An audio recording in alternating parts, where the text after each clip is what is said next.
नमस्कार दोस्तों। हमें गर्व है कि हम एक भारतीय हैं। आज जब हमारा देश विश्व की 5वीं महाशक्ति बन चुका है,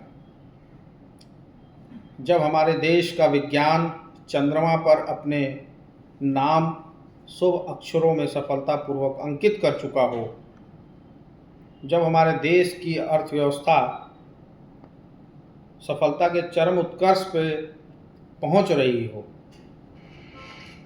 ऐसे में हमें एक बार पुनर्विवेचना की आवश्यकता है कि क्या हम इतनी ऊंचाई पर पहुंचने के बाद अपनी जड़ों को, अपनी गहराइयों को छोड़ते जा रहे हैं, या फिर संविधान के लागू होने के बाद संविधान निर्माताओं ने जो दिवा स्वप्न देखा था हमारे देश की समृद्धि का, निश्चित रूप से वो स्वप्न देश के सभी नागरिकों की समृद्धि का स्वप्न था।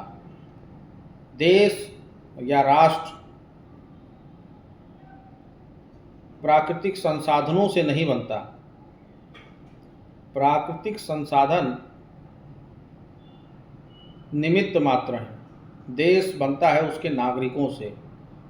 जो भूमि, जो नदियाँ, जो पहाड़, जो पर्वत भारत में हैं, वही नेपाल में है, वही भूटान में है। वैसे ही प्राकृतिक संसाधन तिब्बत में भी हैं, वैसे ही अमेरिका में हैं, इंग्लैंड में हैं, ऑस्ट्रेलिया में हैं और विश्व के लगभग सभी देशों में उसी प्रकार के प्राकृतिक संसाधन हैं।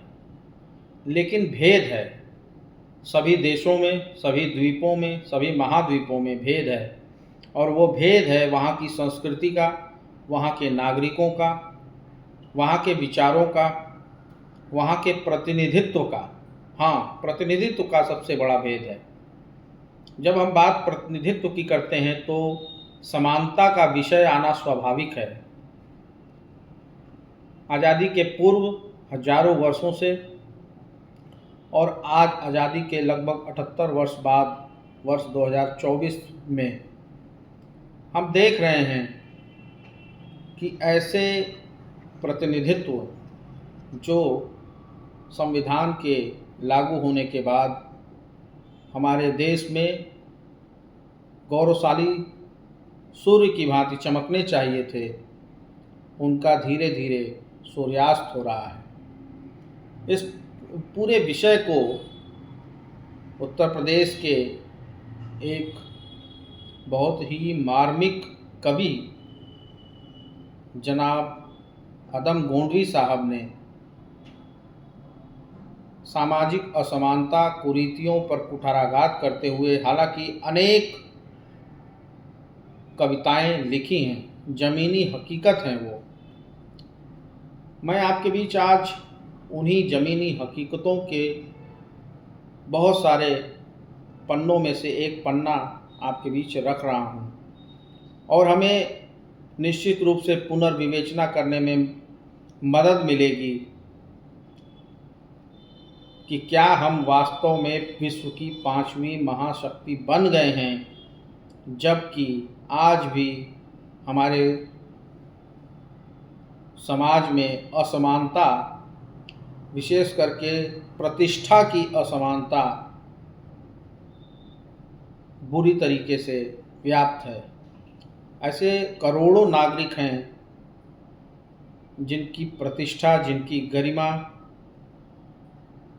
सिर्फ सरकारी कागज़ों में है, आरक्षण के प्रावधानों में है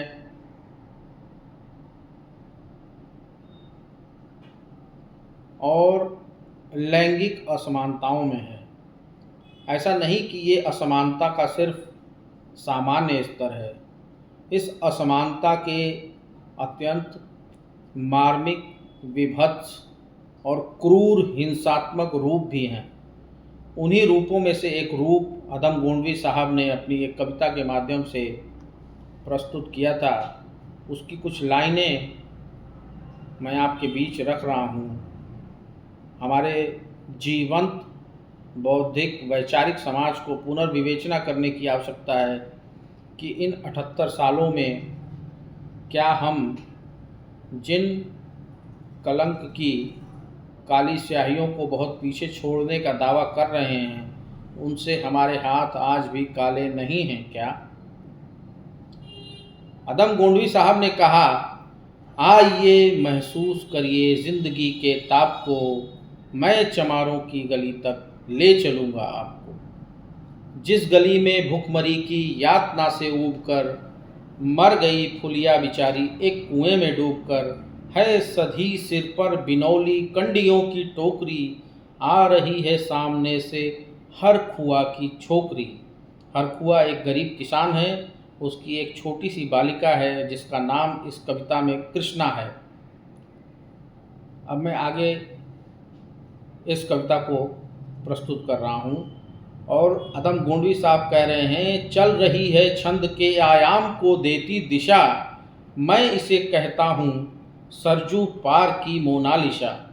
कैसी यह भयभीत है हिरनी सी घबराई हुई, लग रही जैसे कली बेला की कुम्हलाई हुई।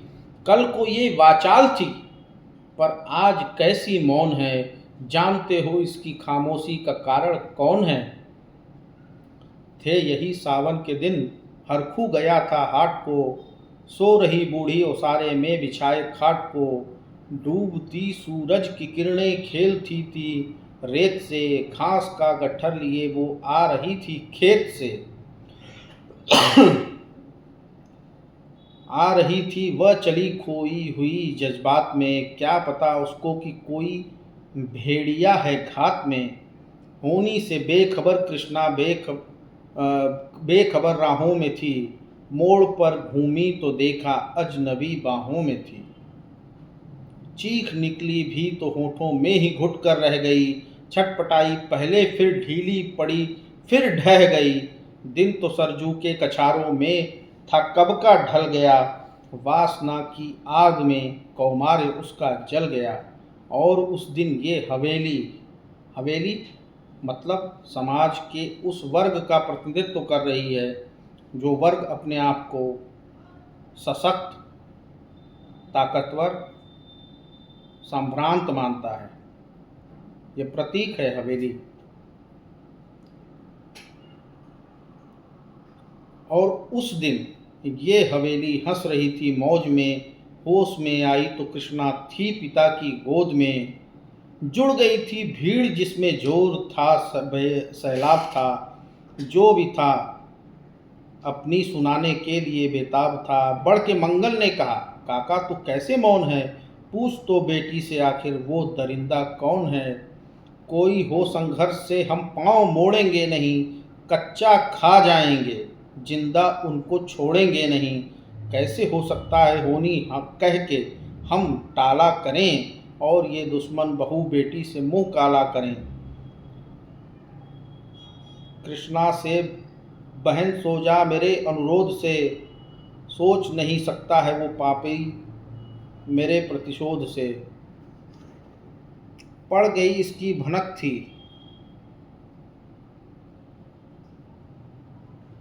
ठाकुरों के कान में। वे इकट्ठे हो गए थे सरपंच के दालान में। दृष्टि जिसकी है जमी भाले की लंबी नोक पर, देखिए सुखराज सिंह बोले हैं खैनी ठोक कर। क्या कहें सरपंच भाई, क्या जमाना आ गया, कल तलक जो पाँव के नीचे था रुतबा पा गया। कहती है सरकार की आपस में मिलजुल कर रहो, सुअर के बच्चों को अब कोरी नहीं हरिजन कहो। देखिए न ये जो कृष्णा है चमारों के यहाँ, पड़ गया है सीप का मोती गवारों के यहाँ। जैसे बरसाती नदी अल्हड़ नशे में चूर है, हाथ ना पुट्ठे पे रखने देती है मगरूर है। भेजता भी है नहीं ससुराल इसको हर खुआ, फिर कोई बाहों में इसको भींच ले तो क्या हुआ। आज सरजू पार अपने श्याम से टकरा गई, जाने अनजाने वो लज्जत जिंदगी की पा गई। वो तो मंगल देखता था बात आगे बढ़ गई, वरना वह मरदूद इन बातों को कहने से रही। जानते हैं आप मंगल एक ही मक्कार है, हरखू उसकी सह पे थाने जाने को तैयार है। दुष्कृत्य के उपरांत कृष्णा के परिवारीजन थाने जाने की तैयारी कर रहे थे। उसके आगे की व्यथा देखिए आप। हरखू उसकी सह पे थाने जाने को तैयार है। कल सुबह गर्दन अगर नपती है बेटे बाप की, गांव की गलियों में क्या इज्जत रहेगी आपकी। बात का लहजा था ऐसा, ताव सबको आ गया। जो सशक्त वर्ग था वहां सबको ताव आ गया, इज्जत पे बात आ गई। हाथ मूंछों पर गए, माहौल भी सन्ना गया। क्षणिक आवेश में जिसमें हर युवा तैमूर था। हाँ, मगर होने को तो कुछ और ही मंजूर था। रात जो आया न अब तूफान वो पुरजोर था। भोर होते ही वहाँ का दृश्य बिल्कुल और था। सिर पे टोपी बेंत की, लाठी संभाले हाथ में, 1 दर्जन थे सिपाही ठाकुरों के साथ में। घेर कर बस्ती कहा हल्के के थानेदार ने, जिसका मंगल नाम हो वो व्यक्ति आए सामने। निकला मंगल झोपड़ी का पल्ला थोड़ा खोल कर, एक सिपाही ने तभी लाठी चलाई दौड़कर। गिर पड़ा मंगल तो माथा बूट से टकरा गया। सुन पड़ा फिर माल वो चोरी का, तूने क्या किया। कैसी चोरी, माल कैसा। उसने जैसे ही कहा, एक लाठी फिर पड़ी, बस होश फिर जाता रहा। होश खोकर वो पड़ा था झोपड़ी के द्वार पर। ठाकुरों से फिर दरोगा ने कहा ललकार कर, मेरा मुंह क्या देखते हो, इसके मुंह में थूक दो। और फिर प्रतिशोध की आंधी वहां चलने लगी। बेसहारा निर्बलों की झोपड़ी जलने लगी। दुधमुहा बच्चा व बुढ़ा जो वहां खेड़े में था, वो अभागा दीन हिंसक भीड़ के घेरे में था। घर को जलते देखकर वो होश को खोने लगे। कुछ तो मन ही मन मगर कुछ जोर से रोने लगे। कह दो इन कुत्तों के पिल्लों से कि इतराएं नहीं, हुक्म जब तक मैं न दूं कोई कहीं जाए नहीं। ये दरोगा जी थे मुँह से शब्द झड़ते फूल से, आ रहे थे ठेलते लोगों को अपने रूल से। रूल एक डंडा होता है जो दरोगा लोग अपने पास लेकर के चलते हैं। फिर दहाड़े इनको डंडों से सुधारा जाएगा। ठाकुरों से जो भी टकराया वो मारा जाएगा। एक सिपाही ने कहा साइकिल में किधर को मोड़ दें। होश में आया नहीं मंगल, कहो तो छोड़ दें। बोला थानेदार, मुर्गे की तरह मत बांग दो, होश में आया नहीं तो लाठियों पे टांग दो। ये समझते हैं कि ठाकुर से उलझना खेल है। ऐसे पाजी का ठिकाना घर नहीं है, जेल है। पूछते रहते हैं मुझसे लोग अक्सर ये सवाल, कैसे हैं कहिए न सरजू पार की कृष्णा का हाल। उनकी उत्सुकता को, शहरी नग्नता के ज्वार को, सड़ रहे जनतंत्र के मक्कार पैरोकार को, धर्म संस्कृति और नैतिकता के ठेकेदार को, प्रांत के मंत्रीगणों को, केंद्र की सरकार को मैं निमंत्रण दे रहा हूँ, आए मेरे गांव में। तट पे नदियों के घनी अमराइयों की छाँव में, गांव जिसमें आज पांचाली उघाड़ी जा रही। उघाड़ी मतलब जिन्हें निर्वस्त्र किया जा रहा है, जिनके साथ दुष्कृत्य हो रहे हैं, बलात्कार हो रहे हैं। या अहिंसा की जहाँ पर नथ उतारी जा रही। गांव जिसमें आज पांचाली उघाड़ी जा रही, या अहिंसा की जहाँ पर नथ उतारी जा रही। हैं तरसते कितने ही मंगल लंगोटी के लिए, बेचती हैं जिस्म कितनी कृष्णा रोटी के लिए। आइए महसूस करिए जिंदगी के ताप को, मैं चमारों की गली तक ले चलूँगा आपको। निश्चित रूप से यह पद्यांश काफ़ी वर्षों पूर्व अदम गोंडवी साहब ने लिखा है, लेकिन जब इसकी प्रत्येक पंक्ति को हम पढ़ते हैं तो हमें महसूस होता है जैसे ये हमारे खुद के आज के वर्तमान समाज की तस्वीर है। इसलिए हमें पुनर्विवेचना करने की आवश्यकता है। क्या हमारे समाज में देवी के रूप में पूजी जाने वाली नारी हमारे वहसीपने से सुरक्षित है? क्या हम जातियों की असमानता को भूल चुके हैं? क्या हम सबको समान आदर की दृष्टि से देख रहे हैं? ऐसे बहुत से सवाल हैं जो आज समाज में हाशिए पर हैं। बहुत बड़ी भीड़ एक नए शोर की तरफ है। जो भारत हजारों वर्ष से विश्व गुरु है, सोने की चिड़िया है,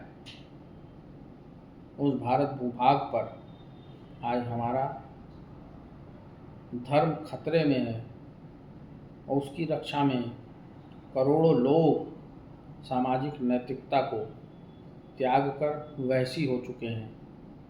इसलिए मैं आप सभी मित्रों से यह आग्रह करूंगा, हम विश्व गुरु अपनी जनसंख्या के आधार पर नहीं बन सकते हैं। हम विश्व गुरु बन सकते हैं वैश्विक संदेश देकर।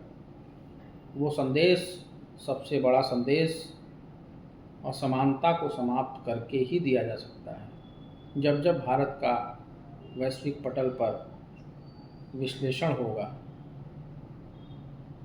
तब ऐसी असमानताएं, उन असमानताओं की क्रूरतम हिंसाएं चर्चा में ज़रूर आएंगी।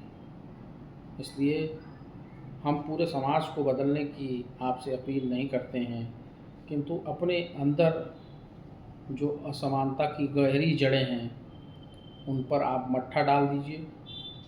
एक समान दृष्टिकोण से सबको देखिए, सबका आदर करिए। यही आज हमारा संदेश है। धन्यवाद।